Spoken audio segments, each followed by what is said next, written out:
everyone. Welcome back to another episode of Foxify Radio. Super excited to have WaLLrus joining us today. Thanks for coming along. Absolutely. Thanks so much for the invitation. Of course, you're very welcome. So WaLLrus, for those of you that don't know you, do you want to introduce yourself? Tell us a little bit about you. Yeah. So, entrepreneur, done a lot of different things, moved around before crypto. One of those people that kind of stumbled into Bitcoin just as just, nuanced rebel, just, government doesn't run stuff. Thought that was really cool. So I was like lightly playing with Bitcoin for a few years before I even realized what it was I was actually touching and, the impact it would have later on. Yeah. I got more involved when the Bitcoin Cash split happened. That was when I started to hear like the really savvy voices, people that I resonated with a lot. The Roger Veers, Craig Wright, despite all the stuff negative now, at the time did have a really strong voice. The Finneys, all these guys, talking about scaling, and that was where I was like, okay, this isn't just this video game / bank account thing I'm playing with. Like, this is real stuff. This stuff can have an impact. There's great minds talking about it. So then I got a little more involved, and then it was about 3 or 4 years ago with like the PulseChain and some of the stuff that Richard Hart's kind of big in founding, and that ecosystem around there that I've become more forward facing, try to speak a lot. So mostly it's one of those, I end up being kind of someone that has a foot in almost every camp. I think that Bitcoin has a big place. I think that it does a fantastic job for many things. I think that Ethereum and all the things that we're building in DeFi are the future of a lot of the world and what we can do. And that, crypto is something that's culturally very important for a lot of just the ideals around it. So it was one of those that it started with, I can buy a rocket launcher if I want with Bitcoin. That's cool, to now being in the space full time, bought and sold a few small businesses. Again, just crypto is what I do all full time now. So I just try to contribute where I can, help a little on regulation. I like stable coins. A lot of that side is something I try to keep up with and contribute where I can. And so I've just been kind of fighting fires ever since. Yeah. So what did you do before crypto?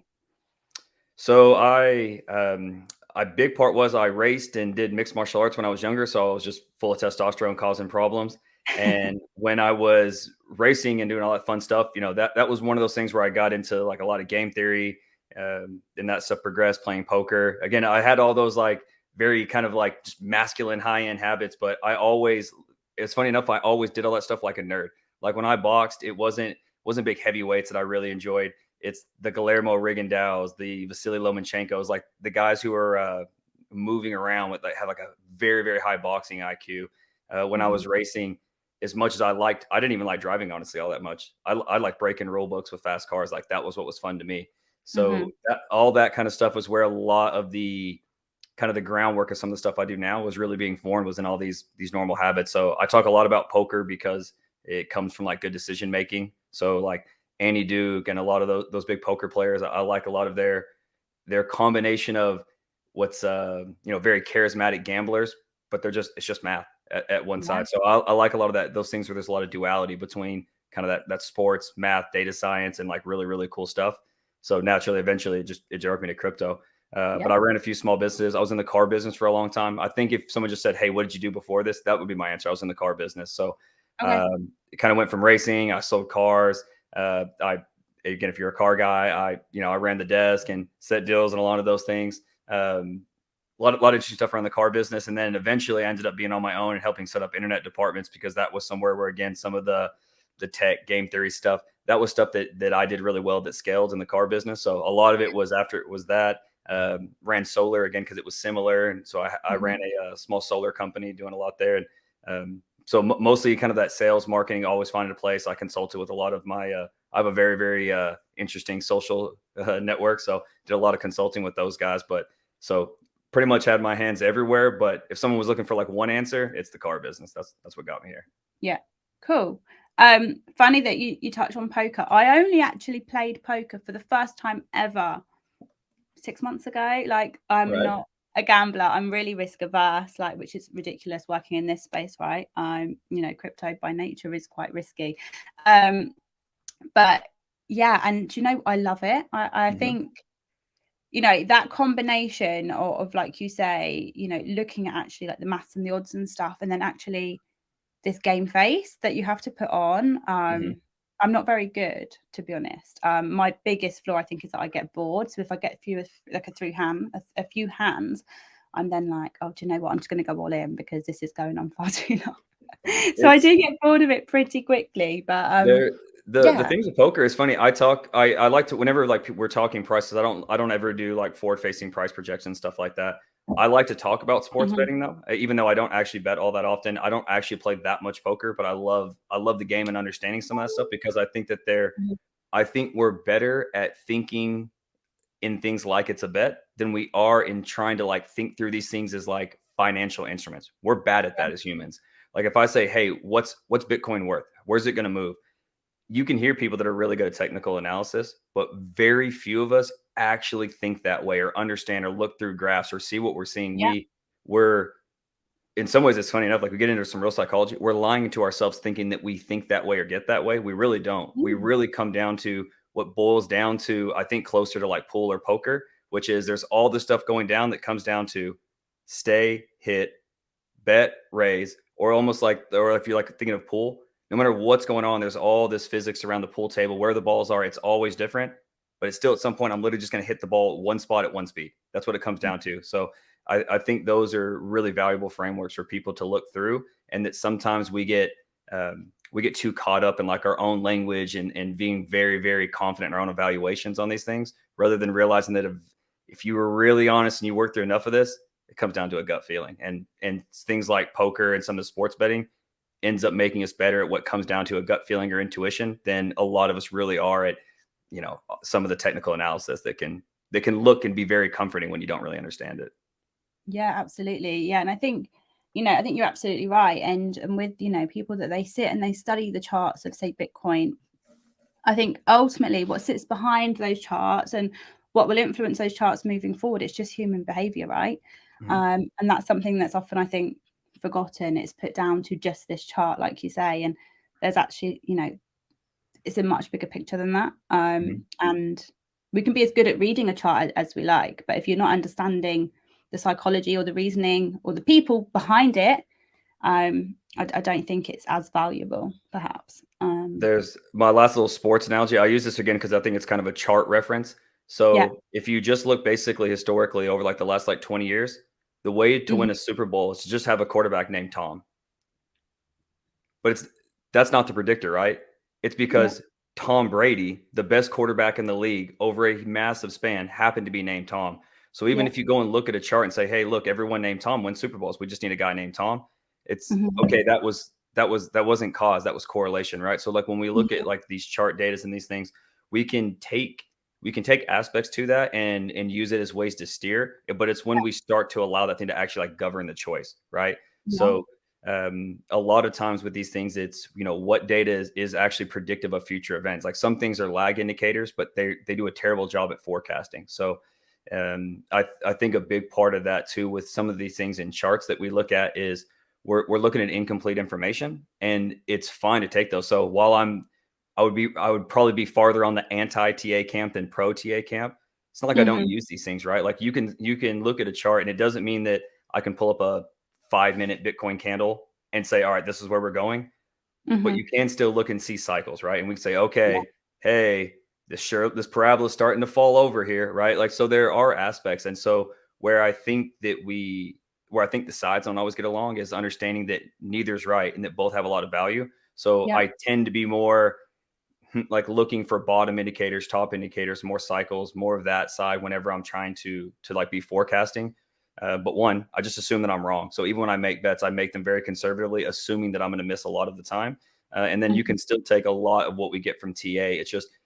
It's when we get TA, as I'm looking to move a couple of degrees. Like, so should Yeah. I DCA in this Friday? This looks really low. It looks undersold. Whatever oscillators, all these indicators, like this looks like a really beautiful TA moment.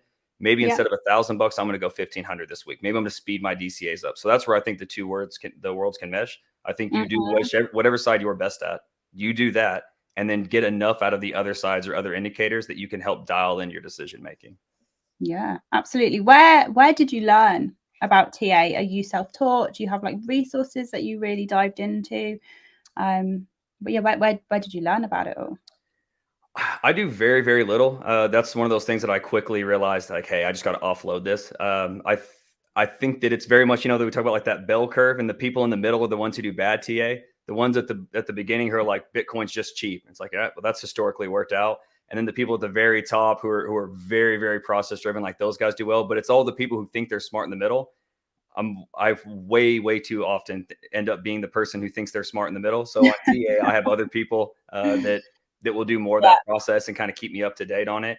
Yeah. I know just enough to like, again, I can recharge like a third grader. So, again, I can set some basic trend lines and see some resistance and, RSI. Again, use like the very, very basic things to just kind of tweak over. But usually what I'll do is I try to keep my, just have a good feel of the pulse of whatever it is, whatever decision I'm looking at making. And then Yeah. usually there's a few people in the space that I trust to kind of give me some of the technicals and see where we line up. Yeah, absolutely. Would you consider yourself a trader or more of a holder, or do you think you're somewhere in the middle? Absolutely a holder. They're all trades, right? At some point we traded dollars for Absolutely. something, and at some point we're going to sell Mhm. it and trade it back for dollars, right? So Yeah. that's one of the things that I like to focus a lot on, is just like some of that kind of precision of language. I think that the space is lacking in a lot. I'm again, especially by standard crypto standards, I would be on the end of like boring vanilla hold forever kind of mentality.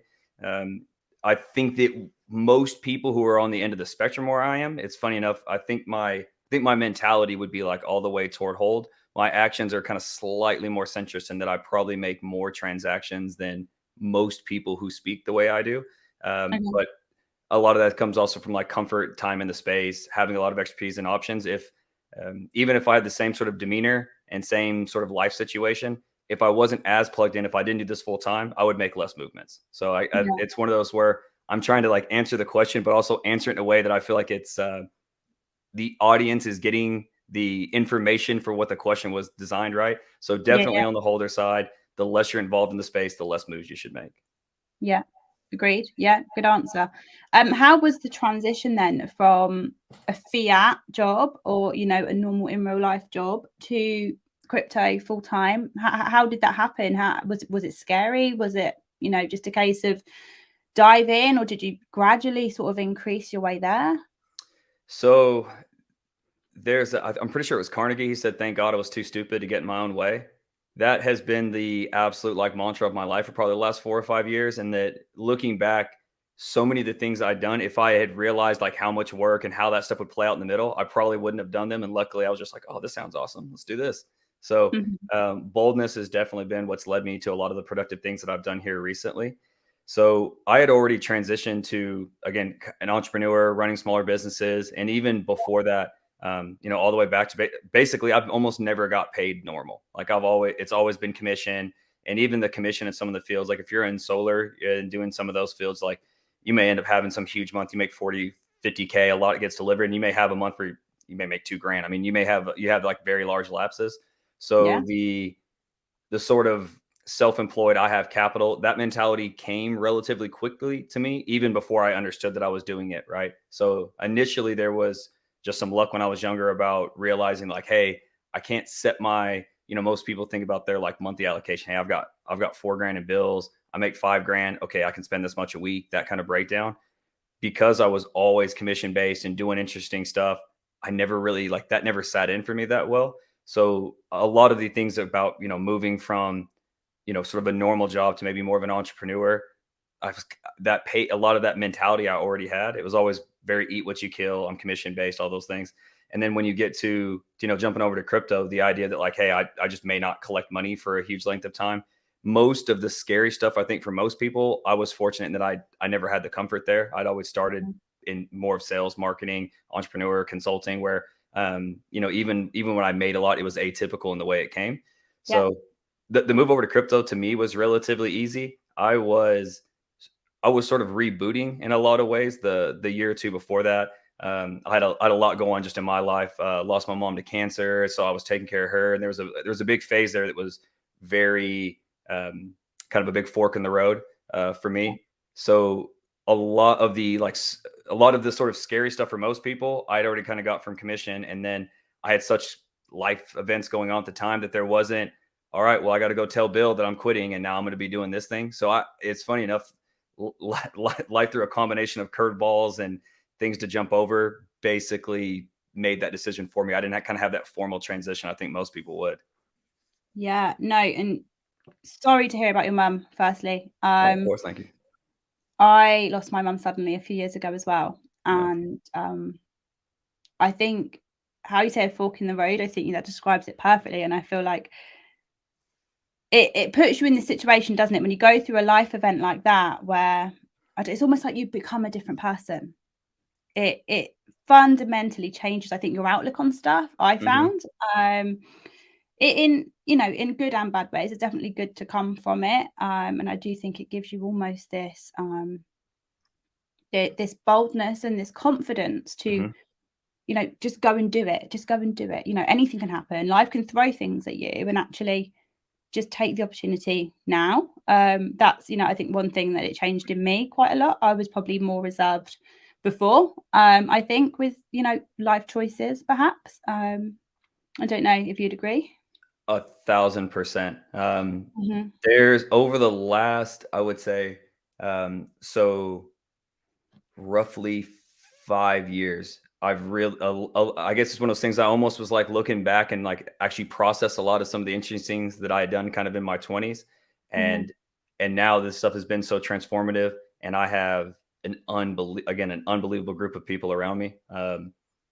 That's by like, if there's one thing that I was like, hey, I'm gonna get I'm gonna have to start over and run this back and try to get to the same point again. What would I take? The socials. Like the people around me are incredible. How fortunate I've been in basically every field I've ever wanted to do anything in. I Yeah. just end up bumping into just elite performers, people, thinkers that are not only just great at what they're doing, but have been so giving in their time. Yeah. So I've had so unbelievably just an unthinkable amount of time has been invested in me from great people that I'll never be able to repay to those guys. And I've started to like process that over the last couple of years. And again, losing my mom was one of those moments where now I'm looking back, realizing like I barely remember who that guy is. Like it's just been such a difference in everything that I've done, and realized that I had done that slightly before a few times where there's these like chapters where I'm doing XYZ thing. And then you move on. And at the time, again, especially as you're in your 20s, you don't even usually notice them. You just think everything's so fast paced. You're just like, wow, it's kind of crazy there for a couple of years, wasn't it? Yeah. Yeah. I got out of hand quickly. Yeah. And so now that I've reached some of these things here, yeah, I mean, I almost can't remember what the thought process was like to be me a few years ago, or like right before those events.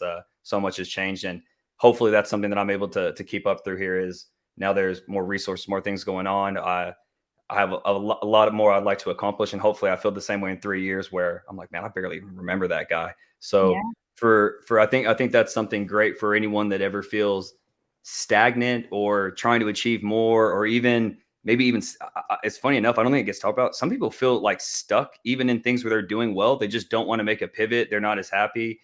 They've kind of crushed it in the field. I think one we see a lot with like women, especially if they're very career oriented. If women are usually smart and they're good at something, they just crush everyone. Like there's nothing you can do about them. And sometimes they make that pivot to like family is a common one. So I think that's one we see. But in general, I don't think it gets discussed that often for males, where like they can be great performers, doing really well. Just be like, man, I'm kind of over this. Like I've done this for 5 or 6 years. Like Yeah. it's not thought of that often in the mainstream to like, hey, you've been successful, you just do it till you're dead, right? But like now the world moves so fast. There's so much information. You can pivot. So I think a lot of it too is just for people to remember. You can just swap the game up, go be great at something else. Yeah. No, I completely agree. I completely agree. And I think, yeah, I feel like a lot of cultures, and like in the mainstream media and stuff, it's still very much expected that men just they go out and they do their job and they provide. And I think, men's mental health is actually a lot like it's one of the lowest of like all of the demographics. I think it's like middle-aged men, their mental health is, It's insane right now, yeah, especially in Western countries. it's just, it's not even talked about really though. And I think it's really important to open that conversation. And you're right. And if they feel stuck, it's nice to, perhaps have a way of reminding them that they don't have to, they can go and try and do something else. And you talk about like in your 20s. I mean, for me, so I lost my mum when I think I was 28. And so I had this transition of, I lost my mum, I became a parent, and I sort of hit my 30s all around the same time. And this life change to me, like at the time, was mind blowing. Like you say, like curveballs, like it was just insane. And actually, I've come out a better person for it. I'm sure. It's like a transformation, and it makes you realize that you can just for lack of a better phrase, like grab life by the balls and do what you want to do. You've just got to have the confidence and the belief in yourself to go and do it. So it's a really great message that you're putting out there. I think it's an important one that gets overlooked a lot, actually. So yeah, good message. Thanks. Of course. How did you sort of transition from crypto to being a bit more of like a thought leader? I know you run your podcast, you run Twitter Spaces. How did you sort of, pivot and almost not even a direct pivot, but how did you evolve perhaps into doing that side of things as well? Basically just obsession. So I generally have this habit of once I get into something, I'll make jokes sometimes where I'm like, oh, I don't want to do that because I can't do it 10%. Like I'll just get fully consumed. Yeah. So I'm generally like that with things I enjoy. So you might have maybe seen on Twitter, my youth football team, me and one of my best friends, my godson is the absolute truth. So he's a 9-year-old. So I'll answer the question directly, but we have a youth football team where we run like 50 plays. We call these things in by wristbands. Like there's motion. Like we look like the Kansas City Chiefs if you shrunk them down. Like it's that obsessive. And so that's naturally part of my personality. So most things I tend to do, if I do them a little bit, if I don't get out, I'm in. I'm just gonna be in with both feet. So Yeah. it really came from when PulseChain was being announced from Arch again. So I do some hex stuff. Again, I participate in a lot of places. I'm nowhere near as ticker symbol driven as I think most people are. There's things I think are cool. There's communities that I spend time in that I think the communities are awesome. And I think that their project's terrible. I just happen to really enjoy the community. And I don't think that it has to be so visceral between groups. It's not that serious to me. Like if I see Bitcoiners, I don't fight them. You know what I mean? Like I'm not. It's not that serious. So I had done things in crypto, but I hadn't really participated. I kept a good beat on things. I'd moved in funds. It was when the PulseChain was being announced that this was some people that I was relatively familiar with, and the chance to be a part of like a network, a layer one where all this stuff was coming around, that got me really engaged. So like I've never done any like really social media, video content, nothing really forward facing like that before like the PulseChain ecosystem. That was what kind of like got me to the forefront. And inside of that, it was one of those I just naturally always like want to be plus EV, right? So use the sports betting, like expected value, like everywhere I go, I expect to be plus value. So at first it was just getting more acquainted, spending more time being very dialed into kind of what was going on in the space. And then it was helping out as an admin in some of the Telegram rooms. And then it just kind of kept progressing as I just kept leaning in and doing more. I got a chance to, for me, the selfish side of it was I was around brilliant people. Like these guys have cut years off the learning curve, and what's been a few years in the space, I've gotten a chance to participate in building multiple projects and speaking with people who are absolutely brilliant. On the podcast, I've had, founders and builders, Dan Hughes from Radix, Gene Hoffman from Chia. Like these aren't smart guys. Like I'm a smart guy. Like these guys are different. Like these guys are barely the same kind of monkey as me. Like they're incredible humans. And so selfishly, a lot of the things that I've done where, part of it is, again, a little bit of advantage, not having had paid for everything or not having to take payments for everything and being able to just kind of go where I pleased has given me a lot of freedom. The selfish side, again, was just like, these guys are incredible. So being a part of that ecosystem is what kind of initially got it going. And then as I kept learning, kept expanding, I just kind of kept taking opportunities and then handing them off as well. So when we had more admin groups that had solidified, it was stronger, I just moved on. And so we built howtopulse.com. I was part of their team. We again, for the PulseChain, we built a lot of cool stuff, helped with a lot there. They have an NFT marketplace. I moved, I started just doing more, just outreach, more thought leading, started doing the podcast. Now I'm with Liquid Loans, and it's an unbelievable experience being with these guys, me, Christian, and Dave. I love it. I couldn't be happier. So we have our DApps up on testnet. We have to let a few things on mainnet reside. So we'll be on PulseChain here in about another 50 days now, 60 days or so from mainnet.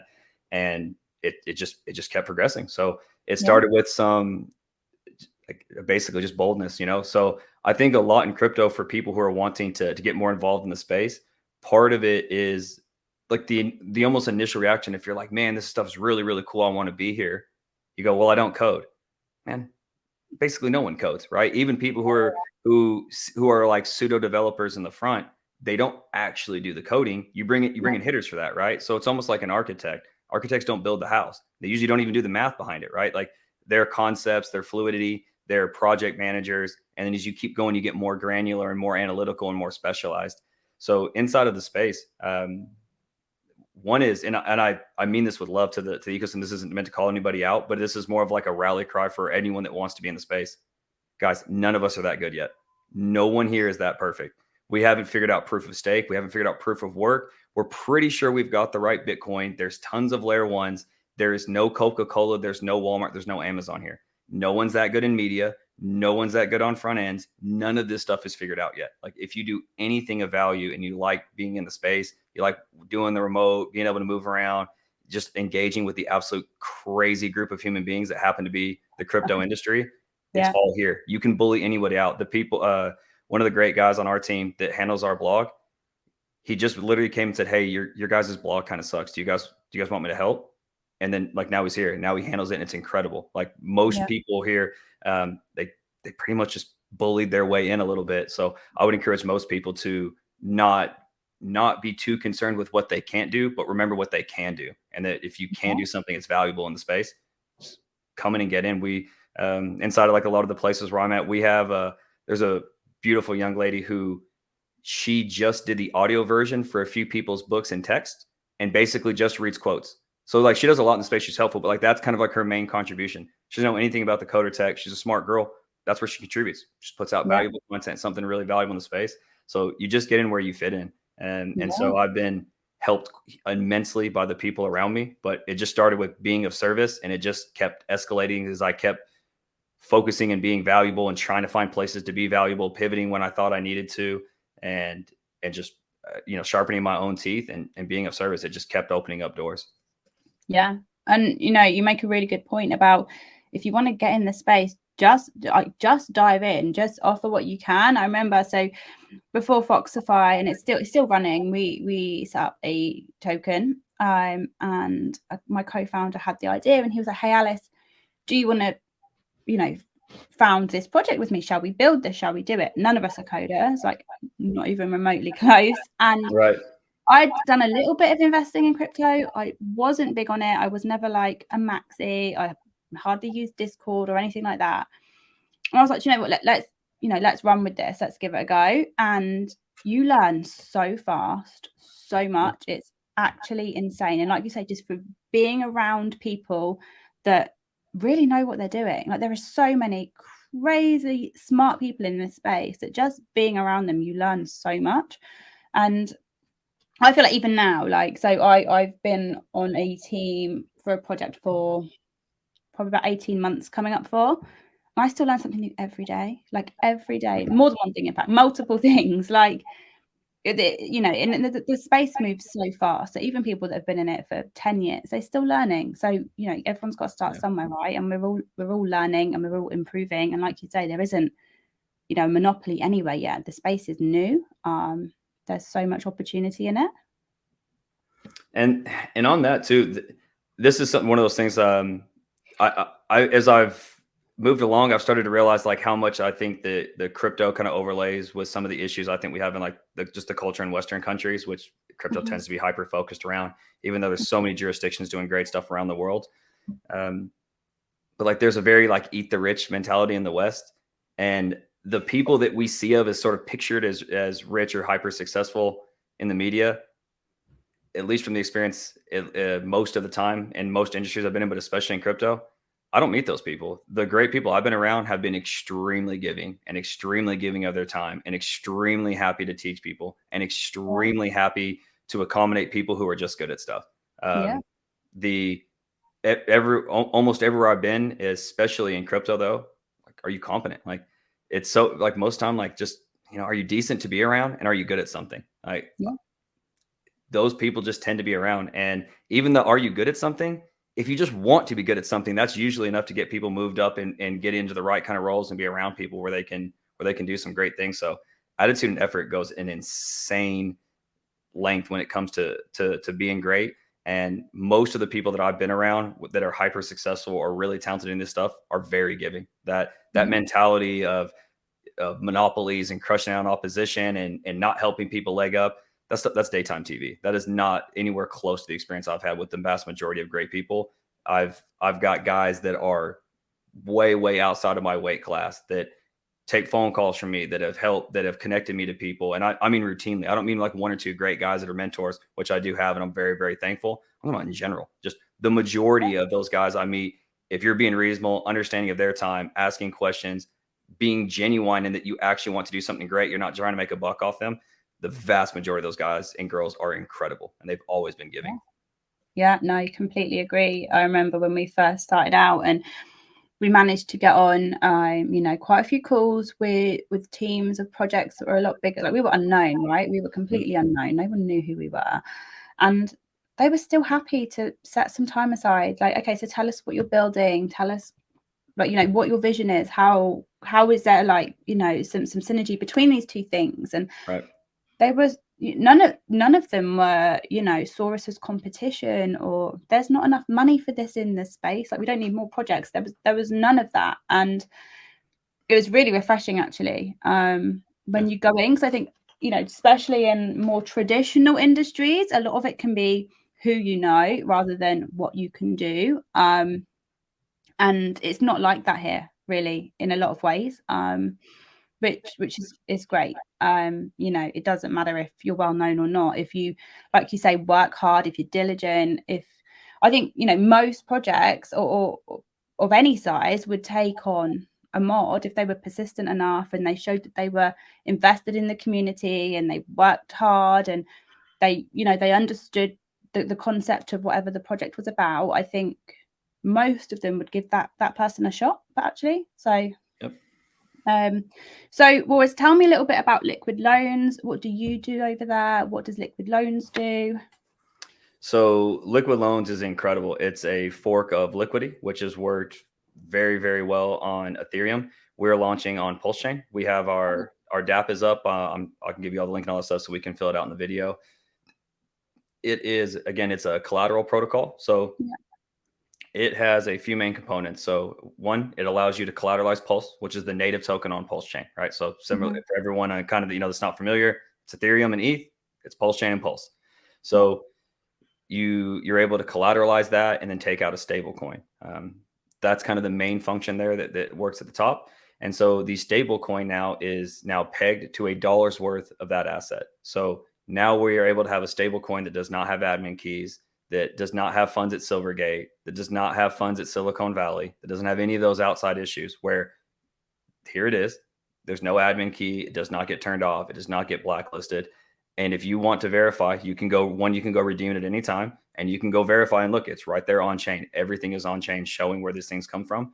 So one huge aspect of the protocol is just the stablecoin. The stablecoin's valuable outside of the protocol for everything, right? For commerce, for pricing, liquidity pools, for being price neutral rather than holding things that are risk on, all these types of things. The stablecoin itself is a very beautiful thing. I think it's really important. On the sexier side, for most people, that being able to collateralize the Pulse behind it allows you to basically not have dormant capital and be able to extract and then use it for all these other yield plays, right? So if you use, just again, in your head, again, everyone's actual bag's a little different. But imagine you had 100 ETH. Well, what's it doing? It's just sitting there. So if you're able to use it to go to basically tape a stable coin, maintain that price exposure, and now you can take some of that value and on ETH, it would be LUSD. And now you're able to go use it for all these other utilities that you have, right? So similar to like where you hear most, more legacy, they talk about real estate or investment property. They talk about all these assets where they're able to get value out. It's not just dormant capital. That's the reason these guys don't sit around. If some guy's worth $10 million, some girl's worth $10 million, there's not like a big hole in the ground with a bunch of paper money. That's not how anyone does this stuff, right? So you do want to make sure that people who come to crypto are comfortable and safe, because to use things like this, it does take some crypto knowledge and then also some just financial literacy. But using things like this allows you to not just have giant piles of dormant capital and being able to use them if you actually hold that main asset. So that's kind of the main side on the collateral. Then you have the stable coin. Both those are really valuable. And then there's two different ways to generate yield out of the system. So you can take the stablecoin USDL. So now there's no admin keys. You're risk off. You're not holding something that has, in general, much price fluctuation. You can place that in the stability pool. And the stability pool is what buoys the system and helps basically cover those liquidations and helps make sure that collateral is always safe for the USDL in the ecosystem. Yeah. So again, you're risk off. The yield comes from the system. This isn't FTX. This isn't Celsius. You can see exactly where the yield comes from. It's on chain. Again, it's all DeFi. There's no admin keys. There's very limited governance. And then you have the loan token, which is risk on. It goes up and down just like everyone else's token. But that allows you to collect basically the fees that come in through the protocol when people start a loan, open a vault, or when there's redemptions from the stablecoin. So you basically have a risk on yield, a risk off yield. You have the collateral of the main token, and then you also have the stablecoin. So those are kind of the big aspects of it. But it offers up a lot of utility in that. Yeah. I think that many times in crypto, we get into just Rube Goldberg machines where it's a burn, it's a this, and it's a that. It's just all these things that we think make prices go up. It's like, yeah, those things make prices go up when they were doing something of value, right? So like, oh, there's a smaller supply. I mean, kind of, it goes out 18 decimals. You can just cut it up as many times as you want, right? So I think we use a lot of, word salad and a lot of just, sprinkling on things to say, hey, this is where this value comes from. But this is this is just almost traditional finance basically put on a blockchain, like collateral, loans, risk off, risk on yield. Like this is very, very simple stuff. And then being able to have a decentralized stable coin that doesn't have some of the inherent risks that we've seen here recently. It's beautiful code. It's very useful. It's kind of just vanilla. Like this is just standard stuff in most markets. So this is something we want to make sure is available on PulseChain. Yeah, no, it makes perfect sense. And it's funny that you use the phrase word salad. That's one of like my go-to terms when describing like, these projects white papers that just don't make any sense. And I think I said it on my last podcast actually, so the episode I filmed before this one, and we were talking about how, particularly around DeFi marketing, I think this happens a lot, and they blind you with this word salad, right? And so you read a whole white paper and you get to the end and you're like, I still don't actually understand what your project does it do though? Yeah. What do you do? And yeah, I think it's funny you touched on that, and I think you're right, like simplicity, something that just makes sense. I think it's needed. There is so much of this word salad, and I don't even really read new project white papers often now because I just don't think it's worth the time, because I come out of it and I still don't really understand what they do. I think some of that comes from, so this is again, I'm like so pro crypto that I like to make sure that I end up taking a lot of almost like negative crypto stances, only because I'm like, hey guys, I'm one of you, please listen. So I feel like it feels more heartfelt than, having Sherman or one of these random guys just out here just pointing their finger and yelling at crypto people. One of the issues that we have in the space is that so many of us that came here, there's this early wave of like computer science guys, and then there's this transition to like a libertarian style movement, and then there's almost another wave of computer science when like ETH and DeFi and network stuff could come up. There's this ebb and flow of like the predominant voices. Now there's a bit of a gold rush, and some of those older voices have either moved on, they're just not as prominent, they're not as good at the social media game, so they just get drowned out.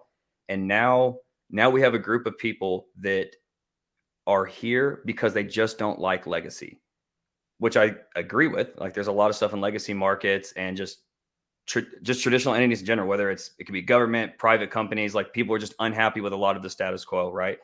Yeah. The problem is many that are at that point now weren't there long enough to know really why. They just know they don't like it. They're like, hey, Biden's a clown, and this guy's this, and DeSantis said this, and I don't like the Fed, and when I was at a company, I didn't get fair compensation. Which these are all very valuable things. I'm not picking on anyone who takes those stances. But what I'm getting at is they weren't there long enough to get the nuts and bolts of what they were trying to fix. They just got the symptoms. They weren't there long enough to get to the causes. And so they know they like crypto. They know they don't like legacy, but they're not really sure why.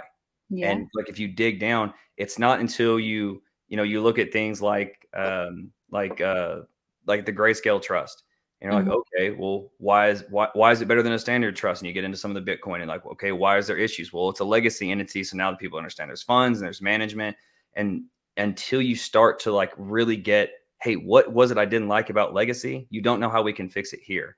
And so if you don't understand some of the real problems that are being solved, then all you saw was the like on top, right? So if you don't really understand the inflation narrative and understand why inflation's an issue in the US, like we get it pretty intrinsically, right? Like, hey, I make $10. This used to be 3, now it's 5. That's a problem. Yeah. Perfect. But if you don't understand the money supply, how that cost comes, if you don't have a little more background, then you don't understand why just saying, hey, we're gonna buy and burn the supply, or we're gonna use less supply in a crypto. You don't actually understand the mechanics. You're just going, okay, inflation was bad, deflation's good. And again, that's a decent compass, but if you don't get some more literacy and spend time with these things, like you won't understand why, and then you won't know when, hey, this is burning something that makes sense, or why it's, hey, it's a random thing that's just burning because burning sounds good, right? Yeah. And so that's something that I would challenge a lot of people in the space. One, if you're a legacy, please come over. We do not all hate you. Come add some expertise. Come build cool stuff. Come help a lot of crypto people who are great programmers, have great idealism to come build better systems. We're happy to have you guys. And then if you're crypto first and you didn't spend much time in legacy, be a little self-reflective and realize that you're probably right, but you don't really know why. And until we investigate some of these things, we don't know how we can improve and build better systems. So I think that communication should be a little more open. And Yeah. I think a lot of that division comes from just, again, general uncomfortableness with the other side. And then we get so much grief from the Western countries, from governments and agencies, that we're just so quick to just box them out. Yeah, for every Jamie Dimon and Gensler and any of these guys that we don't get with, if you go a couple of tiers down, there's a lot of really wealthy guys who are just really smart and they just went where the money was. Great. Well, the money's with crypto now. So let's go get those guys over here. Those guys are smart. Those guys are capable. Like, let's bring those people in. Let's bring those minds over here. And then we can build better systems in crypto and actually compete with those guys. Yeah. Yeah, absolutely. Absolutely. You mentioned FTX briefly. How do you think things like FTX, things like Celsius, and these big collapses, they're really public, right? They really push crypto into the mainstream for all of the wrong reasons. How do you think this impacts adoption? How do you think it impacts a shift towards decentralized finance? What are your thoughts around that whole sort of transition? So I think there's some interesting parallels. So a lot of times when people bring up other industries from crypto, they'll go to like a lot of like the technological disruptors, and I Mhm. 100% agree with all those. But I think with some of the issues we have around FTX, publicity, the split we have, I actually think it's really similar to the legalization and sort of the marijuana industry in the US, and that we have interesting demographics where there's some subset that's very idealistic, cryptos for the masses, libertarian, unbank the bank, all the I say feel good, the very intrinsic things that we care about in crypto. And that's the voices and sort of the rationale. But like 60% of us are just kind of degenning, betting, gambling, doing whatever, which again, that's fine too. I have my own vices. But what I'm getting at is that we have a disconnect between the messaging, where there's a subset that kind of speaks and doesn't speak for the others. And so there's this idealistic, decentralized audience. There's a big business now realizes there's a ton of money here. And then there's people just trying to, it's some variation of trader, extract value, do other things that's sort of more mainstream. And that's kind of what you have with marijuana. You had some people that it was just, hey, I'm grown, I can do whatever I want. So there was some of that libertarian. There were some that took it as any of the medicinal and CBDC and the use cases for cancer, pain resolution, rather than any of these pharmaceuticals. Like there's a very idealistic movement there. And then you had a big group of people that were like, hey, I just like it better than alcohol. I want to get stoned. I'm grown. And so you have the recreational side of use. I think that same type of dynamic where there's an odd breakup in the audience, we have that in crypto. Yeah. And I think that we're starting to see some of the things that you saw early on there, where there's pockets of acceptance and pockets of almost complete rejection. So New York, it's very regulated, very put into boxes. Again, they're uh, what is it? The district attorney and their, I can't remember the other lady's title. The one that was in the big stablecoin one. they're very set in their ways about handling these things and wanting to have regulation around the exchanges and around stablecoin issuers. And then you have places like Wyoming and Florida that are sort of pushing against CBDCs and are more open. Arizona is same. You're seeing some of it in Texas. It's kind of a mixed bag, but we're starting to see similar where there's these smaller pockets, right? And the same thing when you go overseas, you see, France kind of has a mixed bag. Same thing with Europe. They're putting some frameworks that are actually making it easier for some companies, but they're also boxing segments out.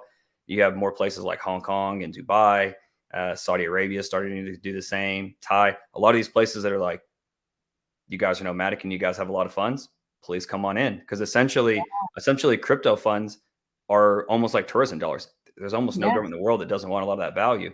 So I think that what we're seeing is similar to some of those things that we would have seen in the marijuana industry, where one, regulation's its own business.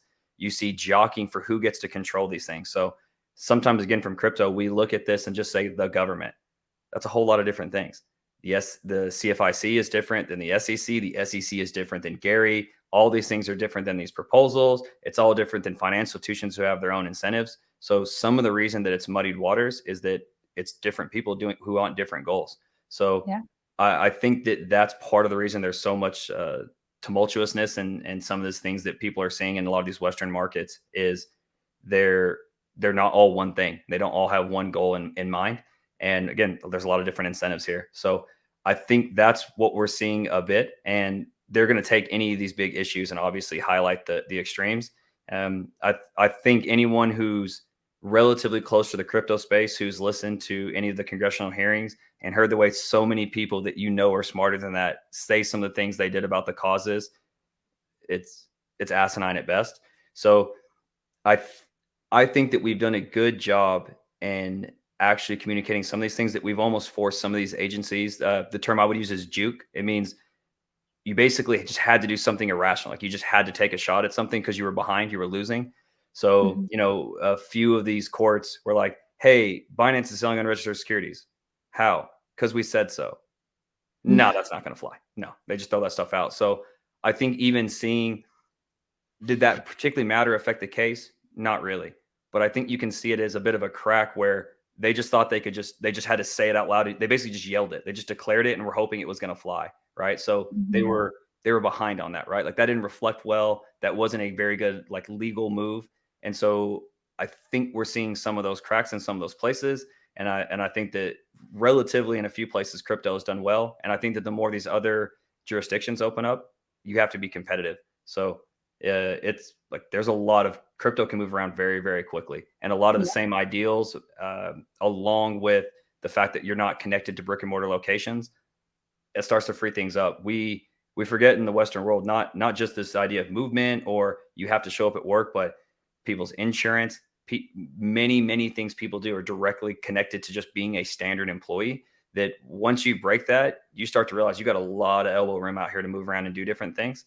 And that lends itself to also just picking and choosing where you want to go in the world. Yeah. So this will, I think we're going to end up seeing that crypto is sort of a battleground for a lot of these other ideas. And I actually don't think that we're going to get much clarity on a lot of crypto regulation for a length of time. And it's because there's a lot being fought of over crypto that has nothing to do specifically with the crypto or the words that we're talking about. Like this comes down to money supply. This comes down to a bit of control of people. It comes down to old monopolies in certain places. It comes down to different governing bodies wanting to have control over certain assets and certain umbrellas. So there's a lot going on with this sort of ancillary crypto that has nothing to do with crypto the way we think of it as crypto people. Yeah, that's one thing that does blow my mind. And obviously being in the UK, I know roughly what's going on in the US with regulation and stuff, but I don't know anywhere near as much as someone who actually, is living there. Sure. And when I'm catching up on what's going on in the news, etc., and it blows my mind how I think it's being approached in more Western countries, and how you're right that the way they're looking at it and the way they're talking about it isn't actually the way anyone in it views it or thinks about it. And it's crazy. And I do think it, Dubai is a great example where they are seeing it as an opportunity actually. And in Dubai, some of the biggest, so they've got like, you know, quite a few monopolies in terms of house builders and stuff. There's maybe 2 main ones, maybe 3 at a push, and they can build all of the development in Dubai, which obviously there is so much of, and they're taking payment for rent in cryptocurrency. But you can pay your rent in Dubai in Bitcoin. Like, they are so forward thinking with it. And I think some of the Western countries, they need to start trying to catch up. I think, like you say, we're in this world now where you can just up and you can go and live and work pretty much anywhere. And that changes a lot of the calculus. So if you are not attached to like local economies, or even think of some of like the more remote places, like you would have had to go in and talk to like a cable company. Now it's all just through data. I don't like, I wouldn't even know who any local like provider of media was, because no matter where I go, it's Netflix, Hulu, like I'm going to use all these same services. Right. So like where I would have went if I would have gone somewhere not that long ago, 10, 15 years, maybe, so many things that we would have had maybe issues with, where if you're like, hey, I kind of want to do the Bali thing, right? I want to live on a beach. I mean, essentially, if you're anywhere with decent Wi-Fi, you have 70% of the Western world right there. Like, think about how much we do that is just through apps, dApps, connectivity that you can handle these ways. Me and you were able to communicate now and have a wonderful conversation. I could literally be anywhere that I had Wi-Fi. It doesn't make me any difference, right? I'll take my goofy chair and my sound padding, and there we go. We're off and running, right? I'm really jealous of your setup, by the way. Thanks so much. I'm like in an attic room, basically. A makeshift setup until I find something more permanent. Sure. And so even what we think of as like necessities in development, like, it's much easier to pick something that really matters. So, hey, I want to be safe. I really like good food. If that's it, and they've got Wi-Fi, that opens up a lot of places where again, even like something like Dubai, there's a lot of people that love Dubai. I have a kind of a running joke where I do so much with tech and crypto, and I've got like Gnosis phones over here next to me. Graphene phones. But I also like hate self-checkout. I don't like paying at the pump. Like, I actually hate tech in my normal life. I actually enjoy very much cultural stuff. So like, if I don't have to drive somewhere, I'm going to walk. Like, those are things that I really value. So there's a lot of places in the world that I would have had to make business trade-offs that I really don't have to anymore. And that's another part of this movement of not just crypto, but digital nomads. And it's not only opened up beautiful places in the world for people, but you start to really change the physics of like how some of these economic landscapes looks, and where places are beneficial, and what other jurisdictions have to do to be competitive. Because, not Dubai obviously doesn't have to be super competitive right now. They've got a lot of this stuff on lock, but just as an example, there's places, a lot of places, say like on the Mediterranean coast, like say Romania, Bulgaria, just Montenegro, just somewhere beautiful in like Eastern Europe, right? Okay, well, before, I would have basically had to make half as much to live there versus Dubai, because I have access to all the killers, right? All the savages are out here running around in Dubai. Now I can talk to them the exact same way. It doesn't matter where I am. So again, crypto is one of these things where that's where I was bringing back to some of that culture, and some of these battlegrounds not even being about crypto. It's because the more prevalent these things get, the more competitive they have to be with people they've never met. So the better we get at these things, the more freedom we'll have to choose. And you also end up actually indirectly affecting the freedoms of other people, because they have to loosen these things up and be more competitive in the world. So I think it's better for everyone that some of us that are capable of doing these things kind of take on that responsibility. Go where you're treated best. That's one of those big things with like nomad capitalists. Find somewhere beautiful. You don't have to go follow name brands or blue chips. You can, if you're doing these things and making value, you can go to where you care about. Like, you want good food? Cool. What kind of food do you like? You like, what kind of vibe? You want to be in Dubai? Do you like being around uber successful people where you're going to feel challenged every single day to get up and go be great?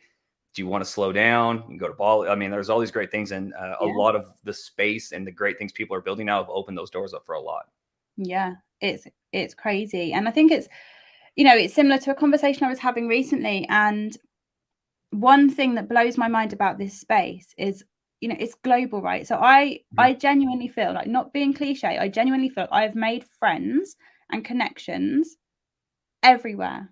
Like, everywhere. Like, we went to Oman, and someone in our community took us out for dinner. Like, we could have a real conversation with someone in Oman. That wouldn't have Jordan's happened. beautiful, isn't it?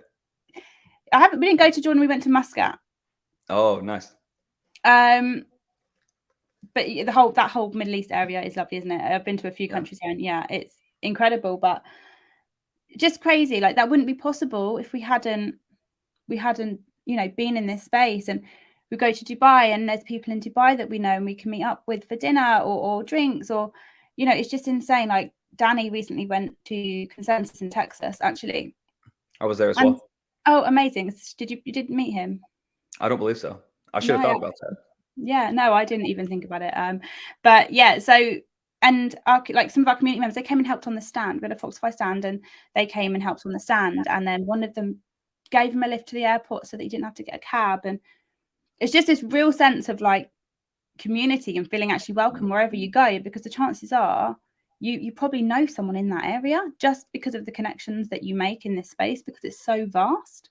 That's one thing I've really loved about it, actually. It is just the new people from different walks of life, and I feel like everyone you meet can educate you, even if it's not about crypto, just about the way they do things differently, or how their childhood was different because of their culture. And I just think it's crazy. And this, you know, these connections, they're only possible really because of the space that we're in. There's it's one of my favorite things as well. I made the joke that it's almost like a zombie apocalypse movie where there's all this chaos, and somehow there's this like hour-and-a-half movie about a group of 12 people who have no reason to be next to each other. You know, it's always like there's like a mom here, and there's always like some kind of like capitalist guy. There's always a jerk, and then there's a hero. Yeah. There's this weird architecture to the group. That's what we have in crypto, where there's this such an uncommon thread of commonality between all these people, where now they have a reason to reach out and speak and talk about other things. And yeah, it's absolutely been one of the most powerful things that's affected my growth and general thought process, and honestly just happiness. It's so beautiful to be around some of those people. It's been a huge impact on my life the last few years as well. Yeah, it's insane. I think that's definitely one of my favorite things in this space as well. Yeah, it's just wild. And I feel like things like, you know, like doxing, and obviously there's a real strict line between privacy and not in this space, but I feel like a lot more people are willing to dox, or at least semi-dox, and it just, I think, just helps bring these connections, doesn't it? Like the more you get to know your community, the less they're just these, you know, these random avatars with weird alias names. You know, some of the Discord names are wild, aren't they, that they come up with, and they actually, you know, they're real people when you get to know them, and it's great. Yeah, it's one thing I really love. So we're hitting close to an hour. See, when we've got someone talkative on, honestly, it flies, doesn't it? Just one more question I ask everyone, which is, if you had to name the 3 most influential people in your life, who would they be and why? Ones that people would know, or just the actual ones? Anybody. It doesn't have to be. If it genuinely is someone that people will know, then of course say them. If it's not, then say who it is. Who is it that's, you know, really impacted you and, you know, helped you be who you've become today? So the first one has to be my grandfather. So I remember being really young, and so we had where a lot of the family would get together, like the big family gatherings. On the back porch, there was a door, and to the left was this big wicker chair, and then the guys would all play dominoes. So if I would sit on his left side, because I was always my grandpa's favorite, and I didn't realize at the time, and then after a little bit I realized and thought it was funny. But when I sat on his left, no one could yell at me, because you had to yell across the head of the household. That didn't happen. And that didn't happen. You come up missing. Yeah.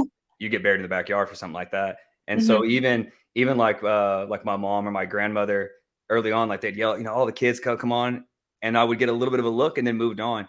And in the beginning, I didn't realize why. And then once I did realize why, it was funny. It was like, oh, haha, grandpa's protecting me, right? And now as I've gotten older, I realized that even in our family, just the idea of yelling across him wasn't okay. Like that was rude to like the family name. And so a lot of great stuff about him has really resonated. So like loyalty is something very, very important to me. A lot of my friends are very, very long-term friends, all that kind of thing. And seeing he was very stoic in some ways, but he was very quick to pick up responsibility. So I would like to think a lot of the stuff that when I'm acting properly comes from him. My father is the same way, in that he's done an absolutely insane array of things. And so a lot of my boldness between moving between things that I find enjoyment on, that comes from him.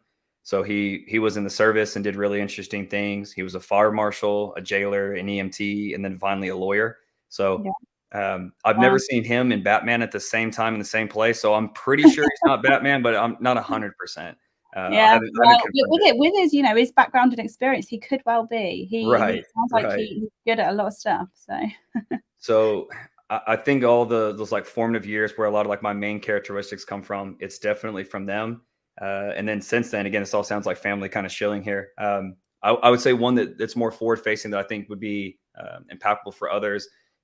It's two particular books, but then it's one of the actual authors. It's Thinking in Bets by Annie Duke, and she was a really famous poker player, very incredible human being. And the book is very digestible, and it's like about game mechanics and decision making and probabilities, but it's in a way where you'll actually read it. Like it's a decent book. It's a yeah, good story. So I yeah, think that's a really valuable one. And then the other one is Robert Greene and the 48 Laws of Power.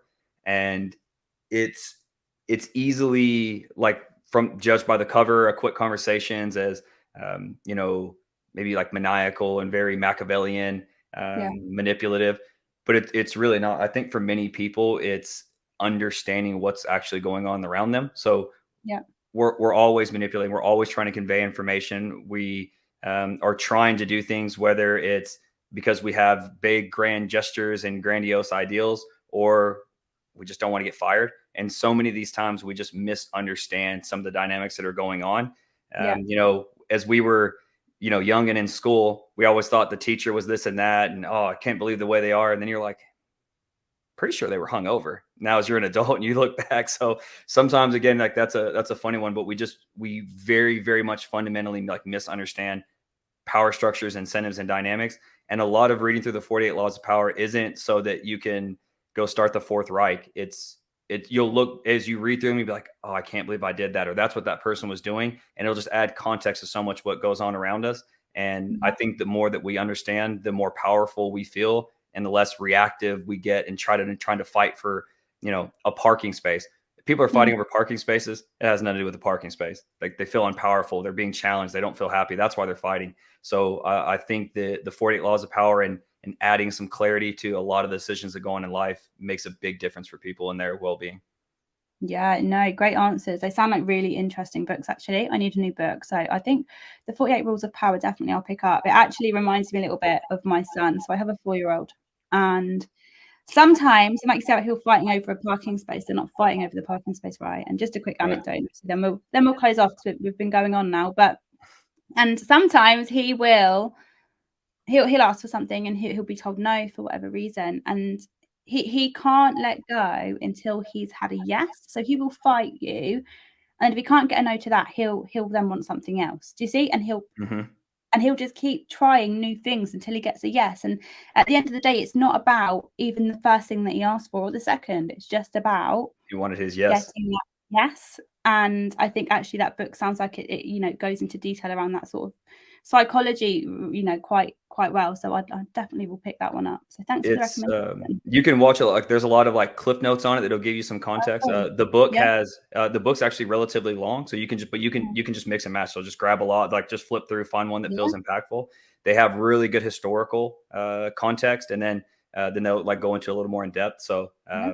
yeah, he absolutely did a great job with the book.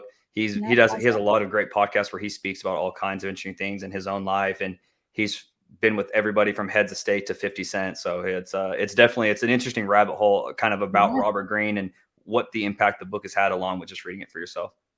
Yeah, no, definitely. We'll pick that up. So thank you. But thanks for joining us. It's been great to have you. Really enjoyed the chat. It's been really insightful, actually. So great to have you. And thanks everyone for listening. And we will catch you next time. Thank you all so much. I appreciate the invitation. Rachel and all the rest of your team who helped reach out and get us all lined out. Thank you very much to y'all as Of course. well. And yeah, I absolutely enjoyed the discussion.